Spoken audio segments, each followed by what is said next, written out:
안녕하세요. 반부스토리입니다. 오늘 전해드릴 소식은 악화되고 있는 중국의 아킬레스건, 양안 관계에 대한 소식입니다. 얼마 전에 대만의 차잉원 총통이 집권 2기를 시작하며 천명한 일국양제로 대만 해협의 현상을 변경하는 것을 받아들일 수 없다가 바로 그겁니다.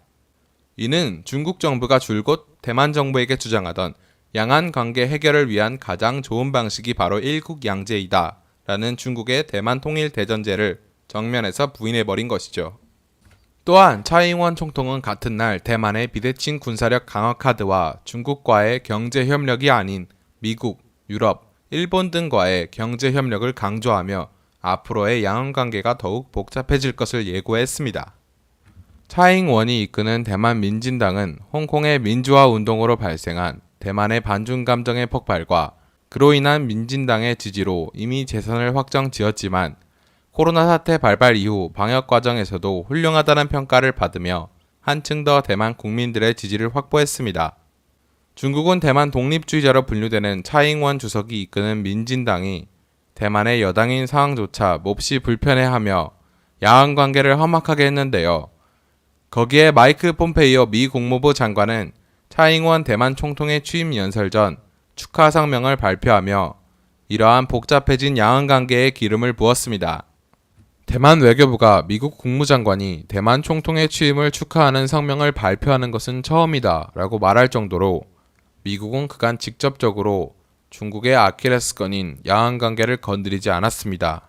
하지만 현재의 코로나 사태로 인해 복잡해진 국제정세의 재편으로 미국이 직접적으로 중국이 가장 민감하게 여기는 대만과의 문제에 개입하게 될 정황이 보이자 중국은 당혹감을 감추지 못하고 있는 모습입니다. 특히 현재 중국 정치 행사의 꽃이자 국력과 체제의 우수성을 과시해야 할 국가적 축제인 양회 기간에 미국이 공개적으로 대만 독립주의의 차잉원 총통의 집권 2기를 축하하며 대만의 비대칭 군사력을 증강시킬 무기 판매 계획을 승인한다고 밝혀 중국의 고민이 더 깊어지고 있는데요.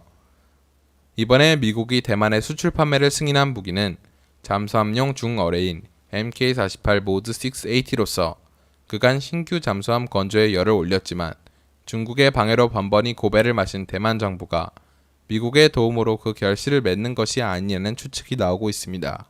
특히 중국이 집착적으로 해군 증강을 실시함으로 인해 사실상 해상 전력으로는 이제 싸움이 불가능해진 대만 정부가 비대칭 전력으로 중국에 대항할 수단을 손에 넣는 것은 그간 여차하면 대만의 무력 통일 가능성도 배제하지 않고 있다라고 주장하고 있는 중국 내의 매파들을 자극하기에 충분해 보입니다. 대만이 내비친 이러한 반응에 중국은 강력 반발에 나섰습니다. 중국 정부는 마이크 폼페이오 장관의 축사에 대해 내정 간섭이라고 격분하며 필요한 조치를 강구하겠다고 말했고 아예 거기서 한술 더 떠 대만 분리 독립은 죽음의 길이라며 원색적인 비난을 아끼지 않았습니다.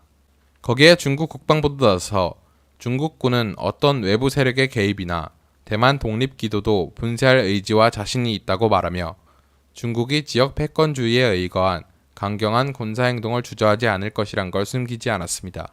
또한 이러한 중국 정부의 공식적인 입장과 동시에 중국의 관영 언론들과 신문들을 통해 대만과 미국을 비난하는 논조의 칼럼이나 기사, 그리고 대만 내부의 친중적인 발언을 한 인사들의 말을 적극적으로 소개하며 여론전 역시 진행하고 있습니다. 예를 들어 중국의 량샤바오더셔는 대만 밍주안대학의 양안연구중심 주임 양카이황의 차잉원은 미국에 붙어 가짜 독립성을 유지하고 있다는 발언을 소개하며 차잉원 총통이 대만을 멸망의 길로 이끌고 있다고 주장하는 등 중국 언론들은 중국의 우호적인 발언들을 적극 소개하며 대만 내의 친중 세력들의 호응을 유도하고 있는 것으로 보입니다. 하지만 현재 한층 복잡하게 재편되고 있는 국제정세 사이에서 대만 국민들의 전폭적인 신뢰를 받고 있는 차잉원 총통의 이러한 대만 독립적인 행보는 단기간에 끝나지 않을 것으로 보입니다. 현재 대중 압박을 연일 강화하고 있는 트럼프 행정부는 앞으로도 중국과 대립각을 세울 것으로 보이는데 이러한 미국의 도움을 얻은 차잉원 총통이 지금까지의 대만이 유지해왔던 중국과의 현상 유지 정책에서 진일보한 과감한 정책을 추진할 수도 있습니다. 체제의 우수성을 증명해야 할 축제인 양회 기간에 들려온 가장 껄끄러운 소식에 시진핑 정부는 갈등이 깊어질 것으로 보입니다.